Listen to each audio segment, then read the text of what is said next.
शरणागत दीनार्थ परित्राणपरायणे सर्वस्याते हरे देवी नारायणी नमोस्तुते। सर्वस्वरूपे सर्वेशे सर्वशक्ति समन्विते भयेभ्यस्त्राहि नो देवी दुर्गे देवी नमोस्तुते। आज से आरंभ होने वाली चैत्र नवरात्रि की आपको बहुत सारी शुभकामनाएं।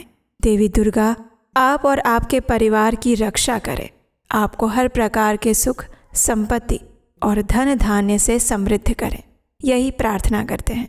आज है चैत्र नवरात्रि का पहला दिवस। चैत्र मास के शुक्ल पक्ष की प्रतिपदा तिथि और दिन है 19 मार्च 2026 गुरुवार। आज से अत्यंत शुभ और पावन समय आरंभ हो रहा है और यह है चैत्र नवरात्रि का पर्व। तो इसलिए आज से आरंभ करके हम आने वाले 9 दिनों तक चैत्र नवरात्रि के दौरान सुनी जाने वाली दुर्गा सप्तशती का पाठ करेंगे।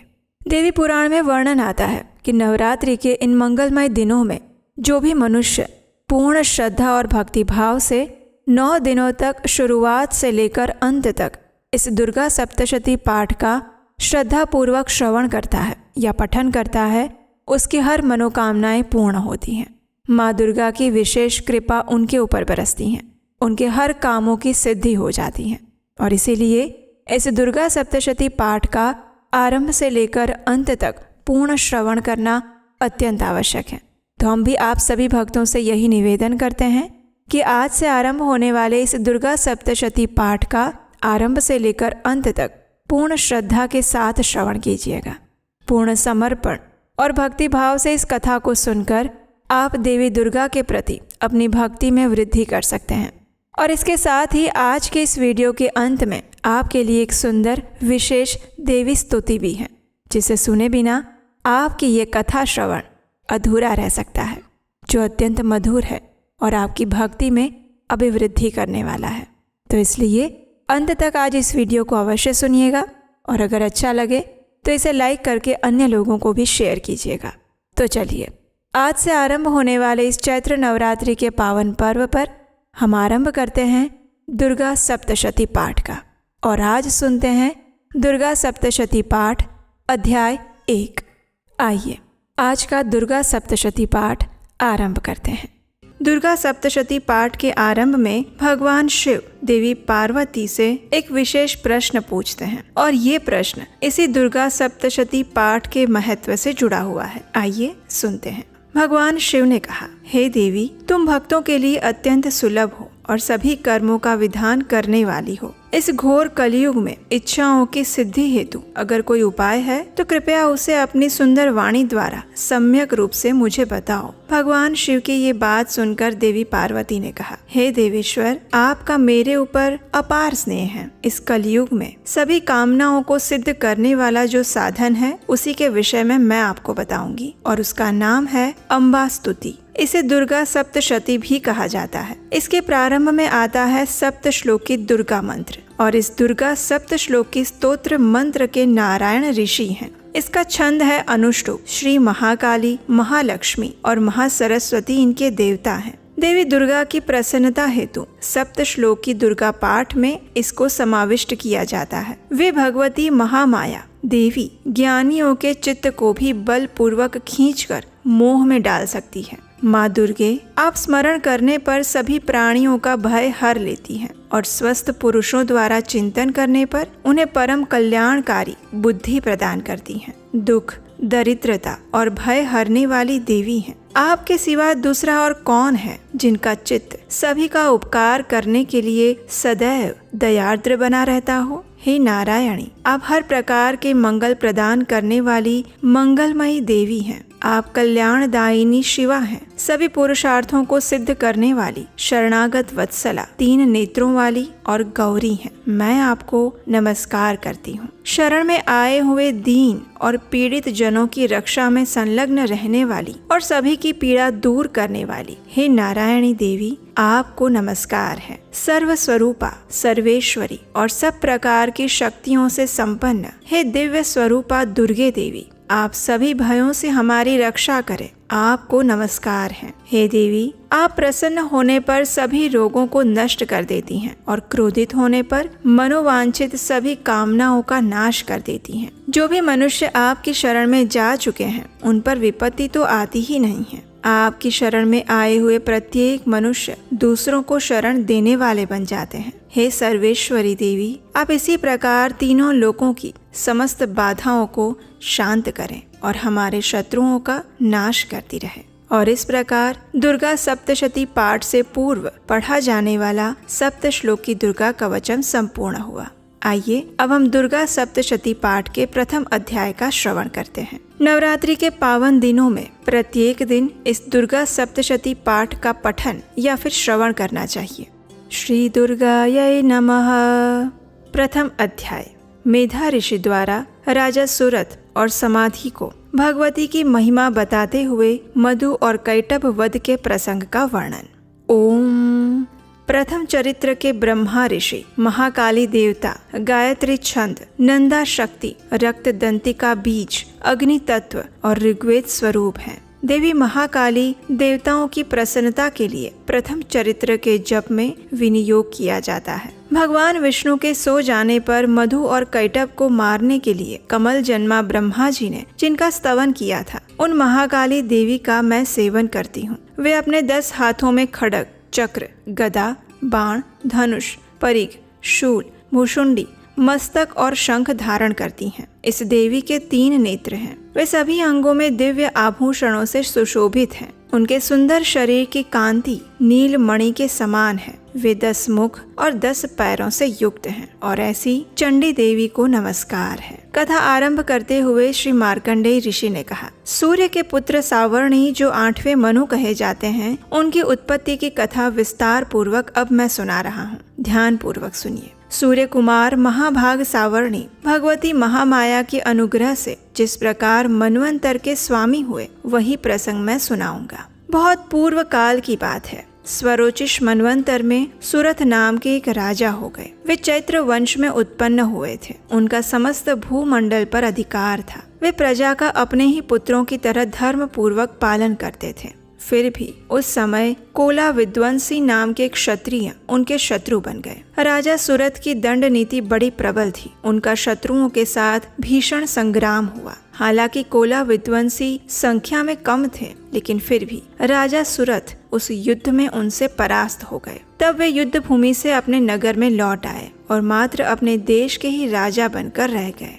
अब संपूर्ण पृथ्वी से उनका अधिकार जा चुका था, लेकिन वहाँ भी उन प्रबल शत्रुओं ने उस समय महाभाग राजा सुरथ पर आक्रमण कर दिया। राजा का बल क्षीण हो चुका था, इसलिए उनके दुष्ट, बलवान और दुरात्मा मंत्रियों ने वहाँ उनकी राजधानी में भी राजकीय सेना और खजाने को हथिया लिया। अब राजा सुरथ का प्रभुत्व नष्ट हो चुका था, इसलिए वे शिकार खेलने के बहाने घोड़े पर सवार होकर वहाँ से अकेले ही एक घने जंगल में चले गए। वहाँ उन्होंने विप्रवर मेधा मुनि का आश्रम देखा, जहाँ अनेक हिंसक जीव अपने स्वाभाविक हिंसा वृत्ति को छोड़कर शांतिपूर्ण भाव से रह रहे थे। उस ऋषि के बहुत सारे शिष्य उस वन की शोभा बढ़ा रहे थे। वहां जाने पर मुनि ने उनका सत्कार किया और वे उन मुनि श्रेष्ठ के आश्रम पर इधर उधर विचरण करते हुए कुछ समय वहीं पर रहे। तत्पश्चात ममता से आकृष्ट चित्त होकर वे इस प्रकार चिंता करने लगे। उन्होंने सोचा, पूर्व काल में मेरे पूर्वजों ने जिसका पालन किया था,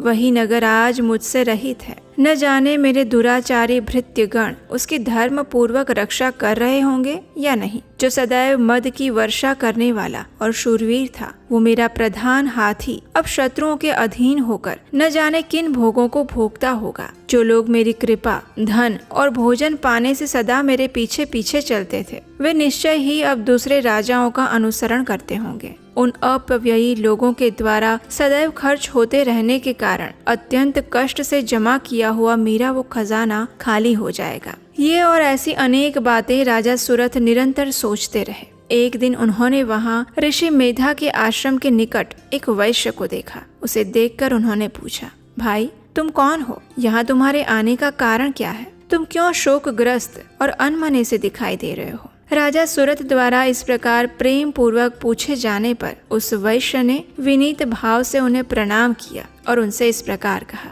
हे राजन, मैं धनियों के कुल में उत्पन्न एक वैश्य हूँ। मेरा नाम समाधि है। मेरे दुष्ट स्त्री और पुत्रों ने धन की लालच में मुझे घर से बाहर निकाल दिया है। मैं इस समय धन, स्त्री और पुत्रों से वंचित हूँ। मेरे विश्वसनीय बंधुओं ने मेरा ही धन लेकर मुझे दूर कर दिया है। इसलिए दुखी होकर मैं वन में चला आया हूँ। यहाँ रहकर मैं इस बात को नहीं जानता कि मेरे पुत्रों की, स्त्री की और स्वजनों की कुशल है या नहीं। इस समय घर में वे कुशल से रहते होंगे या फिर उन्हें कोई कष्ट पड़ता होगा। वे मेरे पुत्र कैसे हैं? क्या वे सदाचारी हैं या फिर दुराचारी हो गए हैं? वैश्य के इस प्रकार कहने पर राजा ने उससे पूछा, हे वैश्य, जिन लोभी स्त्री पुत्र आदि ने धन के कारण तुम्हें घर से निकाल दिया, उनके प्रति तुम्हारे चित्त में इतना स्नेह का बंधन क्यों है? ये सुनकर वैश्य ने उत्तर दिया, राजन, आप मेरे विषय में जैसी बात कहते हैं वो सब ठीक है, लेकिन क्या करूं? मेरा मन तो निष्ठुर नहीं है ना। जिन्होंने धन के लोभ में पड़कर पिता के प्रति स्नेह, पति के प्रति प्रेम और आत्मीय जन के प्रति अनुराग को छोड़ ही दिया है, मुझे घर से निकाल दिया है, उनके प्रति भी मेरे हृदय में अब भी वही स्नेह है। हे महामते, गुणहीन बंधुओं के प्रति भी जो मेरा चित्त इस प्रकार प्रेम मग्न हो रहा है, वो क्या है? इस बात को मैं जान कर भी नहीं जान पा रहा हूँ। उनके लिए मैं लंबी सांसें ले रहा हूँ। मेरा हृदय अत्यंत दुखी हो रहा है। उन लोगों में प्रेम का सर्वथा अभाव है, फिर भी उनके प्रति जो मेरा मन निष्ठुर नहीं हो पाता, उसके लिए मैं क्या करूं? इस कथा को आगे बढ़ाते हुए ऋषि मार्कंडेय ने कहा, उसके बाद राजाओं में श्रेष्ठ सुरथ और वह समाधि नामक वैश्य दोनों ही साथ साथ मेधा मुनि की सेवा में उपस्थित हुए। उनके साथ यथा योग्य न्याय अनुकूल विनय पूर्ण वर्ताव करके बैठ गए। तत्पश्चात वैश्य और राजा ने कुछ वार्तालाप आरंभ किया। राजा ने कहा, हे भगवान, मैं आपसे एक बात पूछना चाहता हूँ, कृपया उसे बताइए। मेरा चित्त अपने अधीन ना होने के कारण वह बात मेरे मन को दुखी कर रही है। जो राज्य मेरे हाथ से चला गया है, उसमें और उसके संपूर्ण अंगों में मेरी आसक्ति अभी भी बनी हुई है। हे मुनि श्रेष्ठ, ये जानते हुए भी कि वो अब मेरा नहीं है, अज्ञानी की तरह मुझे उसके लिए दुख हो रहा है। ये सब क्या है? दूसरी ओर वहीं ये वैश्य भी घर से अपमानित होकर आया है। इसके पुत्र, स्त्री और भृत्यों ने इसे छोड़ दिया है। स्वजनों ने भी इसका परित्याग कर दिया है। फिर भी ये उनके प्रति अत्यंत हार्दिक स्नेह रख रहा है। इस प्रकार ये और मैं, हम दोनों ही बहुत दुखी हैं। जिसमें प्रत्यक्ष दोष देखा गया है, उस विषय के लिए भी हमारे मन में आसक्तिपूर्ण आकर्षण पैदा हो रहा है। हे महाभाग ऋषिवर, हम दोनों समझदार हैं, फिर भी हमारे अंदर ये मोह कैसा है? विवेक शून्य पुरुष की भांति मुझ में और इसमें भी इस प्रकार की मूढ़ता प्रत्यक्ष रूप से आखिर क्यों दिखाई दे रही है? राजा के ये वचन सुनकर ऋषि मेधावी ने कहा, हे महाभाग, विषय मार्ग का ज्ञान सभी जीवों को है। इसी प्रकार विषय भी सबके लिए अलग अलग हैं। कुछ प्राणी दिन में नहीं देखते और दूसरे रात में नहीं देखते। कुछ जीव ऐसे हैं जो दिन और रात्रि में बराबर देखते हैं। ये बात सत्य है कि मनुष्य समझदार होते हैं, लेकिन केवल वे ही ऐसे नहीं होते। पशु, पक्षी, मृग आदि सभी प्राणी भी समझदार होते हैं। मनुष्यों की समझ भी वैसी ही है जैसी उन मृग और पक्षियों की होती है। जैसी मनुष्यों की होती है, वैसी ही उन मृग, पक्षी आदि की समझ होने के बाद भी उन्हें प्राणी कहा जाता है। ये और अन्य बातें भी प्रायः दोनों में समान है। समझ होने पर भी इन पक्षियों को देखो, ये स्वयं भूख से पीड़ित होते हुए भी मोहवश बच्चों की चोंच में कितने चाव से अन्न के दाने डाल रहे हैं। हे राजन, क्या तुम नहीं देख रहे हो कि ये मनुष्य समझदार होते हुए भी लोभवश अपने किए हुए उपकार का बदला पाने के लिए पुत्रों की अभिलाषा करते हैं। हालांकि उन सब में समझ की कमी नहीं है, फिर भी संसार की स्थिति, जन्म मरण की परंपरा बनाए रखने वाले भगवती महामाया के प्रभाव द्वारा ही ममतामयी भंवर से युक्त मोह के गहरे गर्त में गिराए गए हैं। इसलिए इसमें आश्चर्य नहीं करना चाहिए। जगदीश्वर भगवान विष्णु की योग निद्रा स्वरूपा जो भगवती महामाया देवी दुर्गा है, उन्हीं से ये जगत मोहित होता रहता है। वही भगवती महामाया देवी ज्ञानियों के चित्त को बलपूर्वक खींचकर मोह में डाल देती है। वे ही संपूर्ण चराचर जगत की सृष्टि करती हैं और वे ही प्रसन्न होने पर मनुष्यों की मुक्ति के लिए वरदान भी देती हैं। वही परा विद्या संसार बंधन और मोक्ष की हेतुभूता सनातनी देवी और संपूर्ण ईश्वरों की भी अधीश्वरी हैं। ऋषि के इस प्रकार वचन सुनकर राजा ने प्रश्न पूछा, हे भगवान, जिन्हें आप महामाया कहते हैं, वे देवी कौन है? उनका आविर्भाव कैसे हुआ तथा उनके चरित्र कैसे हैं? ब्रह्मवेत्ताओं में श्रेष्ठ हे महर्षि, उन देवी का जैसा प्रभाव हो, जैसा स्वरूप हो और जिस प्रकार प्रादुर्भाव हुआ हो, वो सब मैं आपके मुख से सुनना चाहता हूँ। कृपया इसे विस्तार पूर्वक सुनाएं। राजा की बात सुनकर ऋषि ने कहा, हे राजन, वास्तव में तो वे देवी नित्य स्वरूपा ही है। संपूर्ण जगत उन्हीं का रूप है और उन्होंने समस्त विश्व को व्याप्त कर रखा है। तथापि उनका प्राकट्य अनेक प्रकार से होता है, वो अब मुझसे सुनो। हालांकि वे नित्य और अजन्मा है, फिर भी जब देवताओं का कार्य सिद्ध करने के लिए वे प्रकट होती है, उस समय लोक में उत्पन्न हुई कहलाती है। कल्प के अंत में जब संपूर्ण जगत एकार्णव में निमग्न हो जाता है और सबके प्रभु भगवान विष्णु शेषनाग की शैया बिछाकर योग निद्रा में चले जाते हैं, उस समय उनके कानों के मैल से 2 भयंकर असुर उत्पन्न हुए थे, जो मधु और कैटभ के नाम से विख्यात हुए। वे दोनों ब्रह्मा जी का वध करने के लिए तैयार हो गए। भगवान विष्णु के नाभि कमल में विराजमान प्रजापति ब्रह्मा जी ने जब उन दोनों भयानक असुरों को अपने पास आया हुआ देखा और भगवान को सोया हुआ देखा, तब एकाग्र चित्त होकर उन्होंने भगवान विष्णु को जगाने के लिए उनके नेत्रों में निवास करने वाली योग निद्रा का स्तवन आरंभ किया,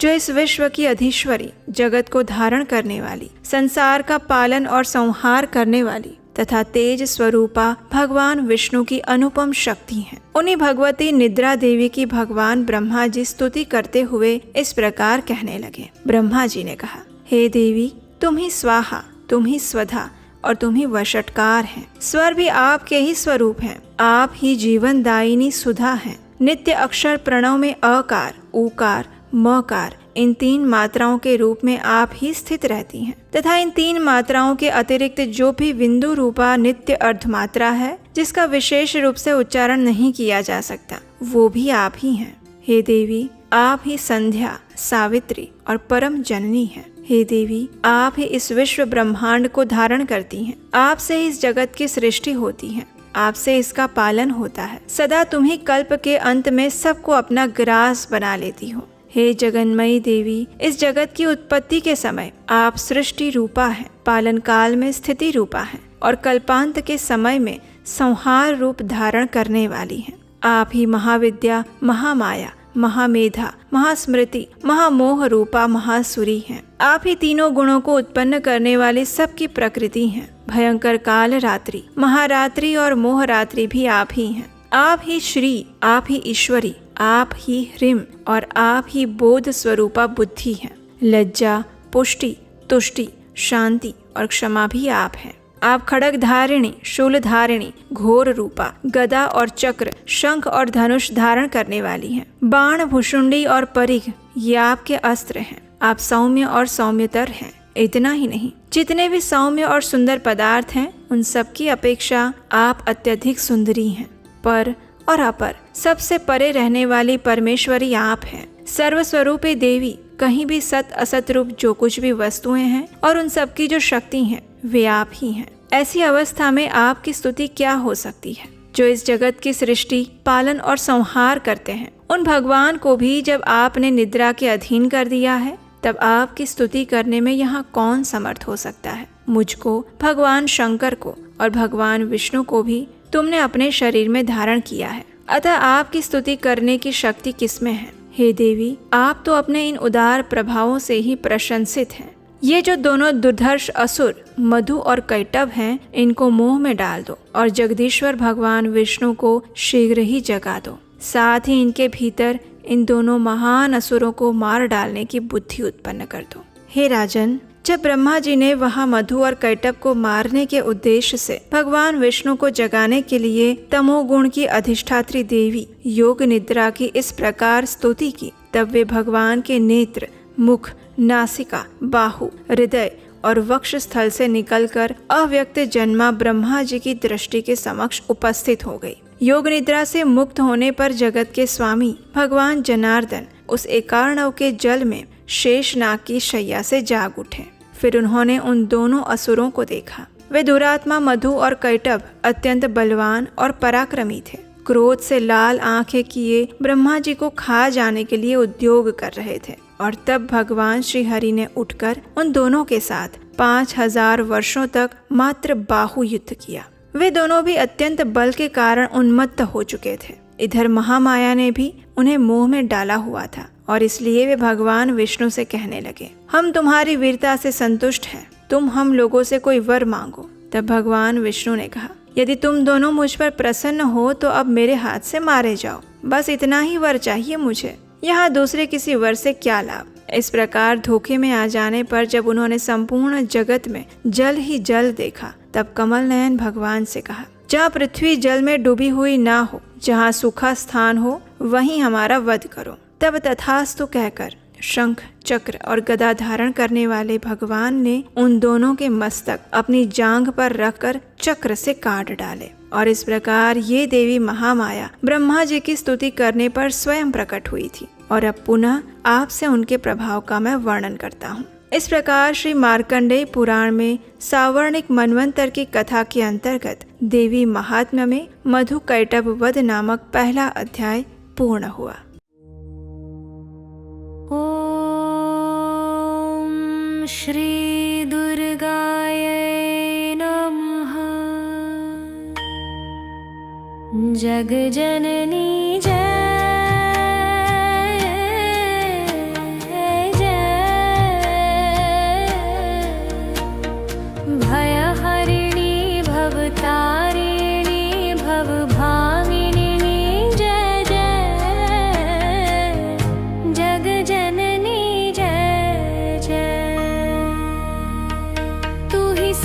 चित सुखमय शुद्ध ब्रह्म रूपा, सत्य सनातन सुंदर पर शिव सुर भूपा।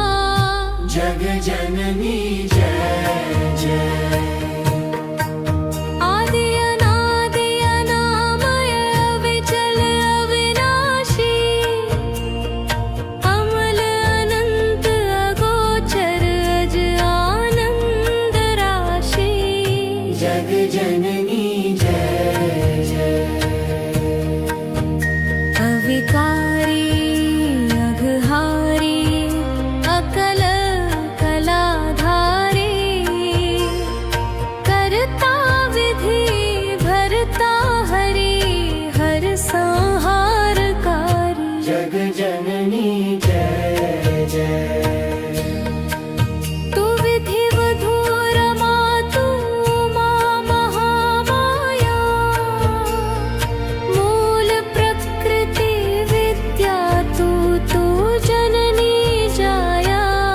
जग जननी जय जय।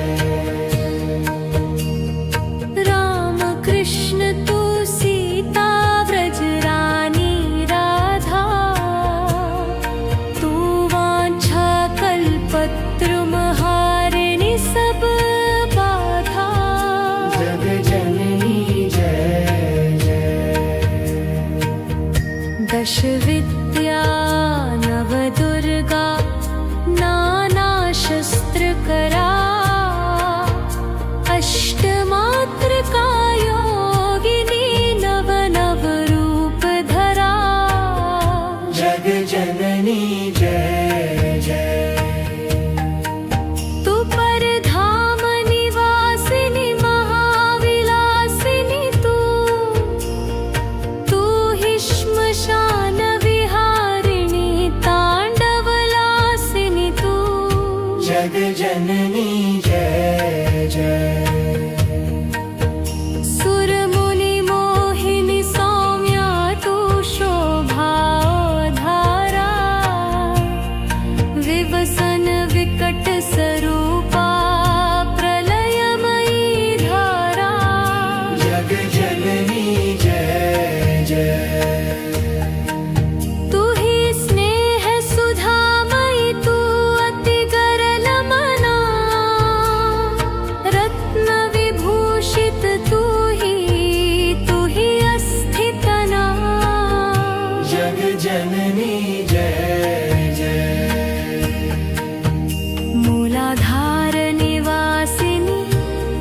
अपर सिद्धिप्रदे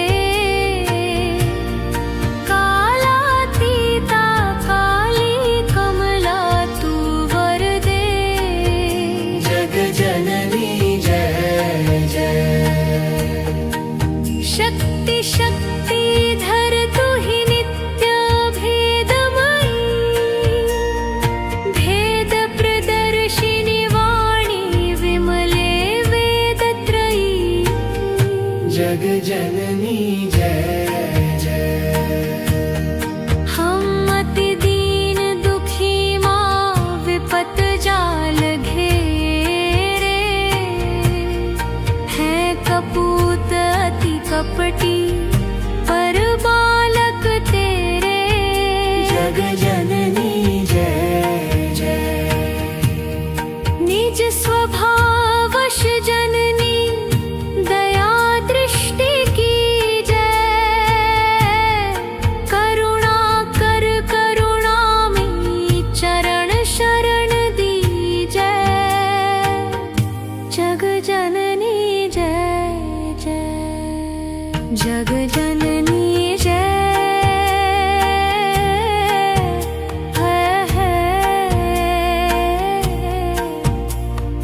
भयहरिणी भवतारिणिनी भवभामिनी जय जय जग जननी जय जय जग जननी जय जय जग जननी जय